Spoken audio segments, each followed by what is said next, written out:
walking down the street, meet the faces of the people I see. All the time I see a reflection. All the time I see a reflection. It's okay to feel alone. It's okay to be alone. All the time I see your reflection. All the time I see your reflection. 'Cause when I'm with you, it seems so easy. Seems so easy.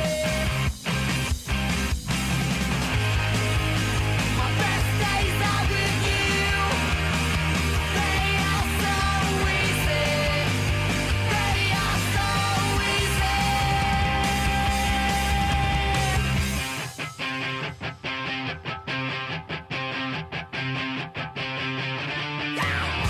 Hello and welcome to Blast from the Past, Transformers the Show special. Thank you for having us with you today, and we're hoping that you've had some great shows so far. Today we're going to be talking about our favourite Transformer or action figure from the last 40 years, the last 4 decades, and possibly our favourite video games go alongside it. Gentlemen, I am joined by Andy, Alexis and Jamie, and I am Paul, your host. Who would like to go first? I'll go first. Jamie, go for it. Are we doing both our things first? Yeah. Yeah, crack on. Okay. Well, I just wanted to basically talk about, the year 2000s when basically consoles really started to kick off for me in a big way, mostly because I actually had the money to be able to buy this stuff.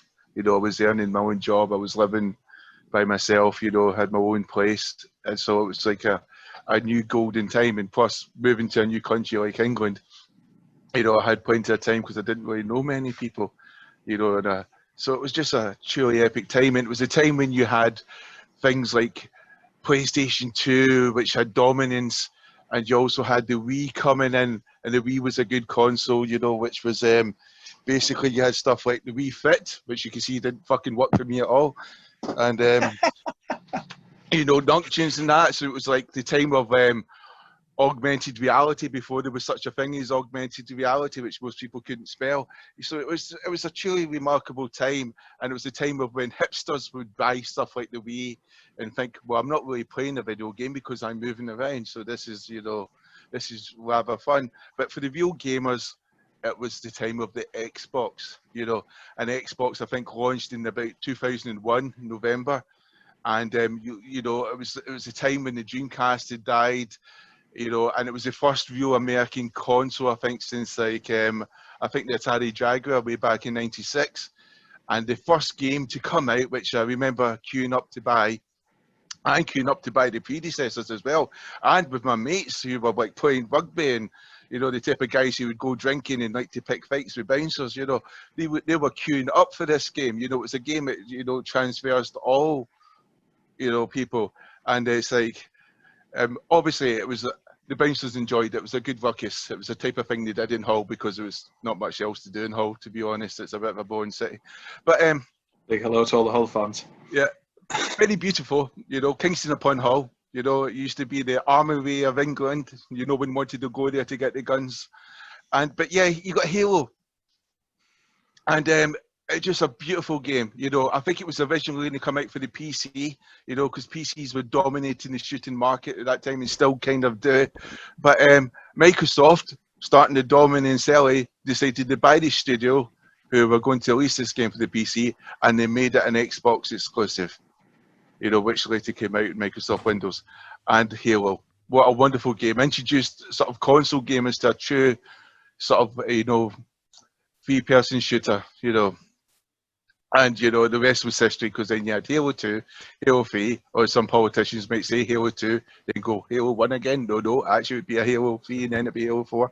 But yeah, truly amazing game. And then, with the death of the Xbox coming, Microsoft did it again, and within the same decade launched the new console, which was to come to dominate, not because of its power against the crappy PlayStation, but just because of the sheer creativity and the fact that the Microsoft was making sure the people making these games were putting everything into it, and they got Oblivion.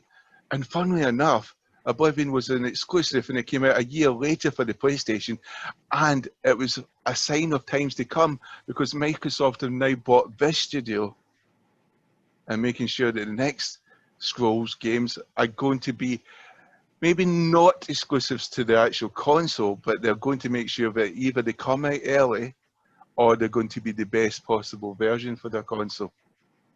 And that means it's coming out in Game Pass as well. But yeah, Oblivion, you know, a game where people, I think, was the first time when you could track how many hours you were playing in this thing, you know, like 200 hours plus, taking you to adventures of, you know, new lands, which, you know, a first-person perspective. Because before Oblivion, you had something like Morrowind, which had horrendous graphics, had a kind of place that reminded you of, I don't know, Glasgow. You know, very depressing, very dull, very dark. You know, Port Glasgow even worse than Glasgow, you know. But I had an interesting quest and storylines. But Oblivion was like someone who'd brought colour to the gaming world, you know. Bright blue skies. It's like me when I came to England and discovered summer. You know, it's just like absolutely, you know, an amazing game, and it just captured that decade for me. You know, Is that the Elder Scrolls? Is that the Oblivion? Yes, Elder Scrolls Oblivion. Elder Scrolls, yeah. Really hard game. You know, and absolutely loved it. And me, Lynn, you know, my partner, she absolutely loved this game as well. Completed everything, got every achievement, and she did it in my account. So yes, I get the points. I couldn't do it. I got stuck at it. So I'm not surprised you got stuck on it. You didn't even know how to ask for how to buy Shockwave.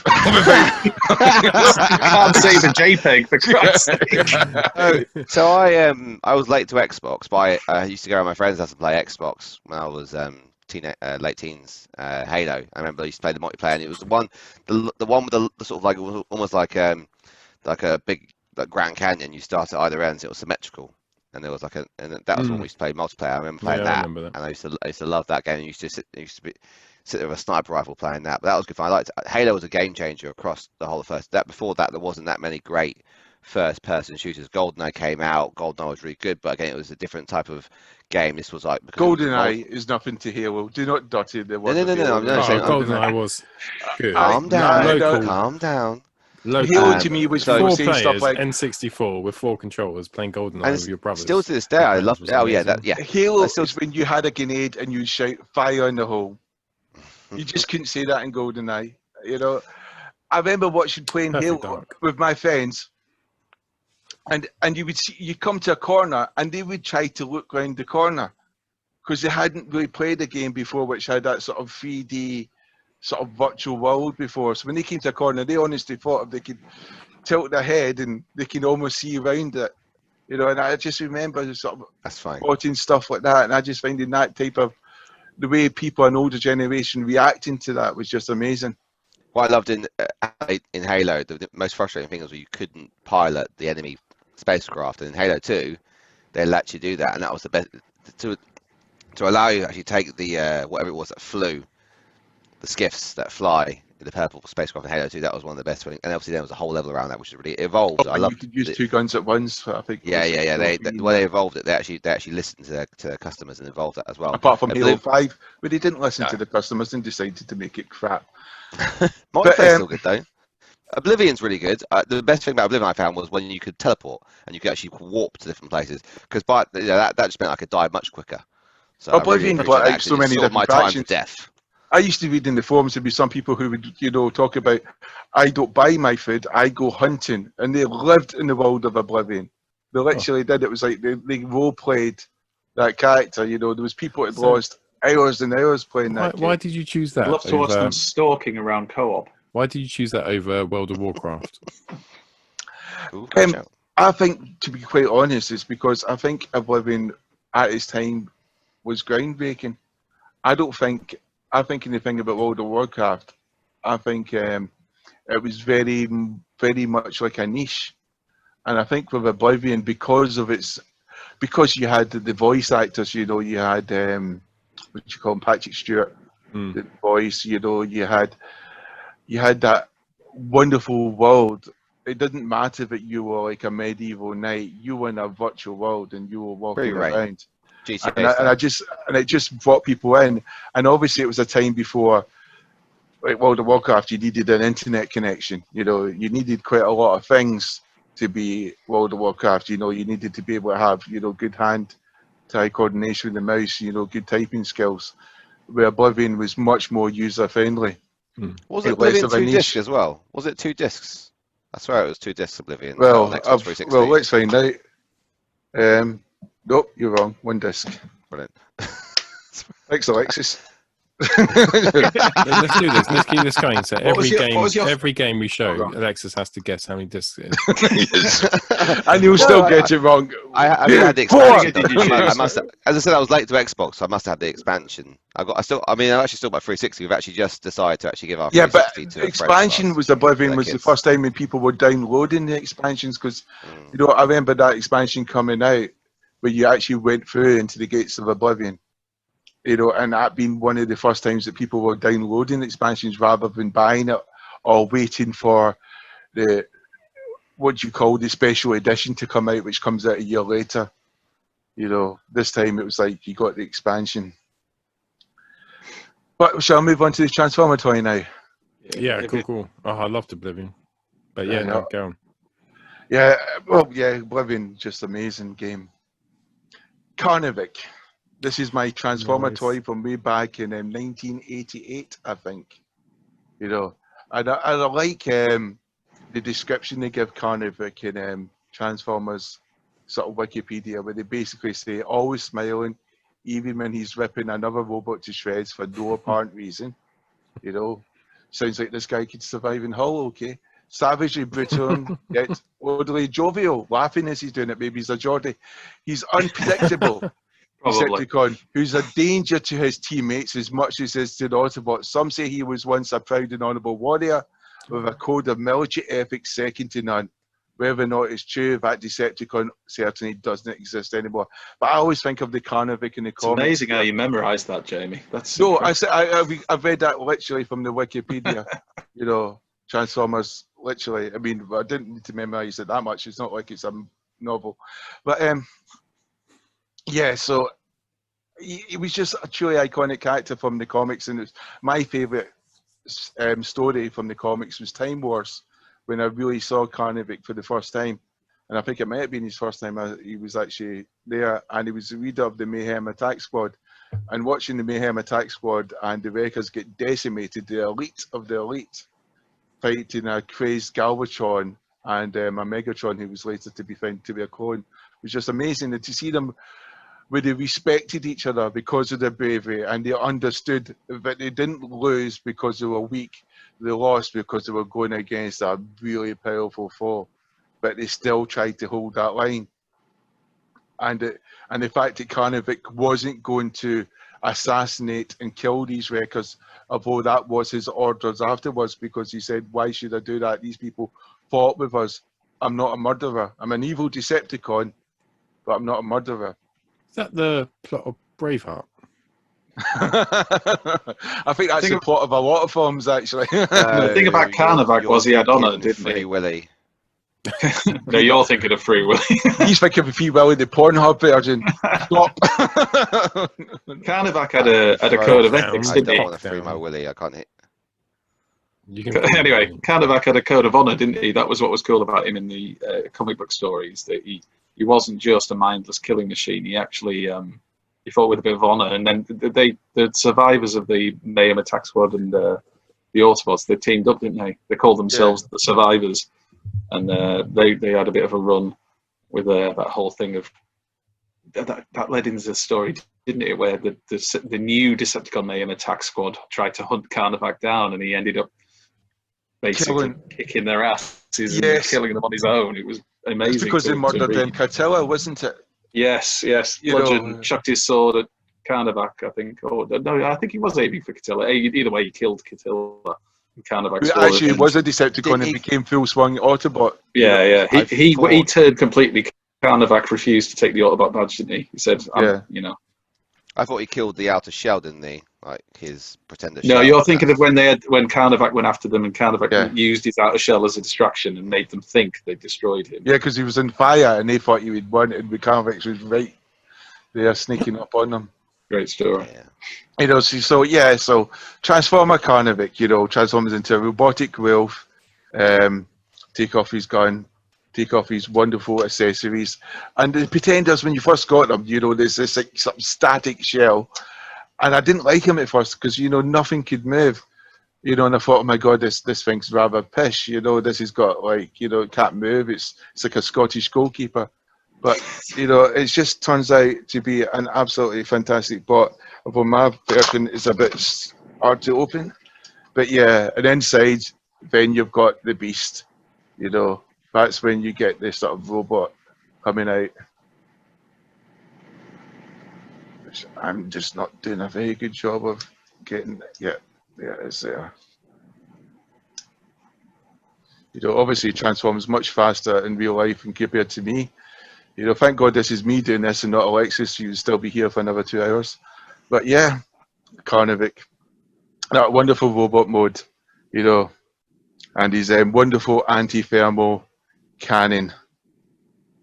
I wonder what it's anti-thermal cannon. Anti-thermal, you mean like a freeze ray? Yeah, why can't it kill a freeze ray? I don't know. Anti-thermal. Maybe it's like eco-friendly. My friend Apparently, Mark. no version or mold of this was released in Japan. It's not like Japan to give up on a fantastic figure like this. My friend Mark, his uncle, when we were kids growing up, his uncle lived in New York, and every time he'd come to visit, he'd bring him like a suitcase full of Transformers that you basically couldn't get over here in the UK. And I remember he brought him that one, and I loved that as a kid. I just thought it was awesome. The wolf, even the wolf out of shell, no matter how static it was, it just looked cool. But I couldn't persuade Mark to let me have it, funnily enough. Mark. Yeah. Mark, Did you Mark had everything. He had the Hoth base. He had like a Hoth base playset I'd never seen before. And he wasn't even into Star Wars. Oh wow, didn't know that. I bet he had Did you an ever- AT-AT and didn't play with it. Oh, he had an AT-AT. Yeah, he had all that stuff. I had that. One of those swines who had a G1 Shockwave in the day, and you were like, "Wait, No. how did you even get that?" Yeah, want I to had an find. AT-AT. Had the AT-AT. Had the Ewok Village as well. AT-AT and Ewok Village. But that was about it. Dear. I'll tell The you, Ewok all Village my is quite... good all fun, my that. Pretenders, he's the easiest one to put back into his body shell, apart from the original stock Pretenders.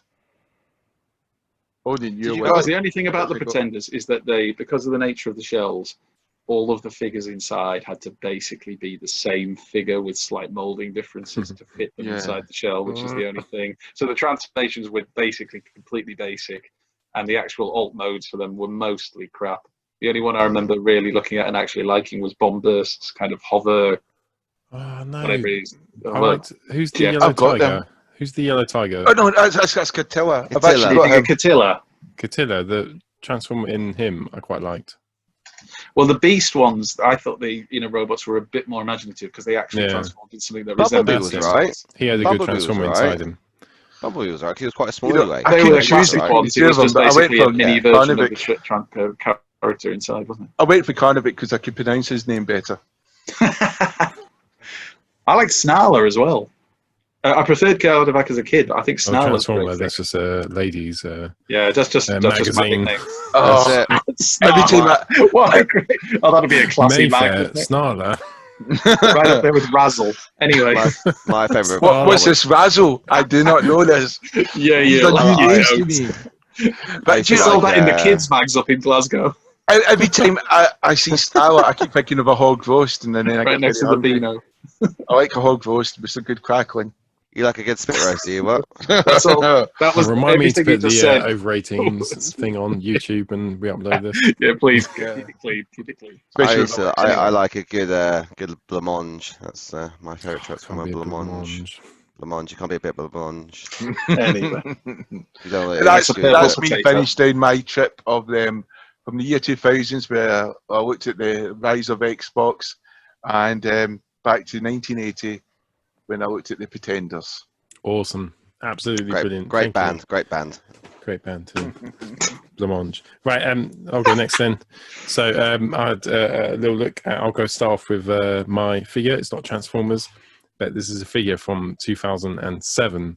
And it's kind of based on a video. Well, it's definitely based on a video game, but it's not. It's based on a film as well. And this is 2007's figure art No, Play Arts action figure Sephiroth. So it was based on 2005's film, which was Advent Children. That's it. Yeah, Advent Children. And I hadn't really bought any high-end Transformers yet. I was probably just getting into alternators. I was just getting back into high-end stuff. And when I say high-end, I think this cost me £15 at the time. And you can see like the absolute. Come here, Cara. Let's have a proper look. We put you on spotlight.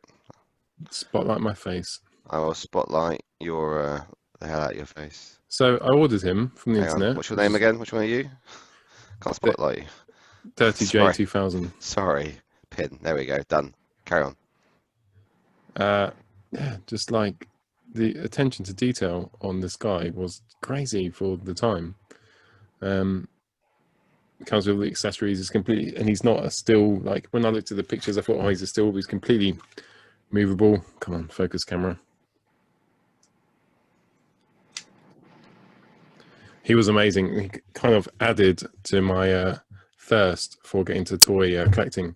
But does anyone know whose sword that was? Because it's not actually a sword which came with it. Klaus. It's actually a Transformers sword. It looks like Grimlock from Fall of Cybertron's sword, repainted. It is third-party knockoff Hexatron sword. Tip of the tongue. No. It's not a katana, Ben. I was going to say those swords aren't big enough. You probably need something larger. That's his box. Came with hands. Standard. We'll change hands. Hands. That's Actual human hands. Actual human hands. Box hands. This is it compared size-wise to Grimlock. Have you not got a cat? As I say, cat. You need a cat. Oh, Lisa, can you come downstairs? I'll compare it to a wife comparison. He's always racing again. I wonder where you go with that. But just look at that.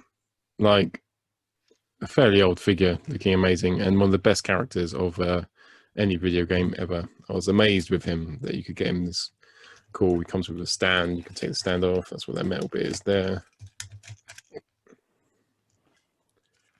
And just the detail on his lovely flowing hair, much like mine. Posability. Yeah, no. Maybe back in 2005. Yeah, maybe. Yeah, same time. You should use the other hands. Shockwave. So yeah. This WTF ball. He Wait, no, that's not what I meant. You want to do? Okay. Remove pin. Remove pin. pin. Keep the rating. Remove pin. You want to go back to Gary mode now? Remove pin. Gary mode. Gary? No, Oh, gallery. Gary mode. He works out Forbidden Planet. So he came with this massive sword. He really exemplified what was happening at the time, where you could actually buy an adult toy, which didn't make sense at the time. I remember hiding. Adult toy. I just thought which didn't vibrate or blow up. I had So he was the first adult toy you bought? I doubt that. Yeah, it came with his own battery pack. Oh, it's got a big sword. I've got a big sword for it. You should look, Lisa. It comes with spare fists. Who's what?